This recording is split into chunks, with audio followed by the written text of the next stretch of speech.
Hey guys, welcome back to the channel. In this video, we shall see how to add RFID card to your Apple Wallet. So this will be a step-by-step guide and you'll be learning how to do this. So step number 1 says to add this to your Apple Wallet, you need to open your Apple or your iPhone, all right? And make sure that you have your Apple ID or Apple badge. So on your iPhone, and it has to be iPhone 6 or later. So this means if you have iPhone 6, iPhone 11, iPhone 15 Pro, then you're good to go.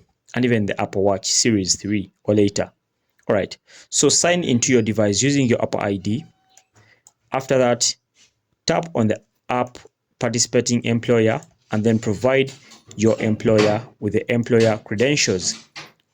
All right. So step number 2 says install the chosen application and then follow the instruction to add the RFID card by scanning manually or entering the details manually. Okay. After that, set up on your iPhone and then emulate the RFID card signals through the application and you're good to go. So this is how it looks like, and this is how the RFID card looks like. Okay, so guys, I hope this video was helpful. If so, like and subscribe to our YouTube channel. Until next time, we shall meet.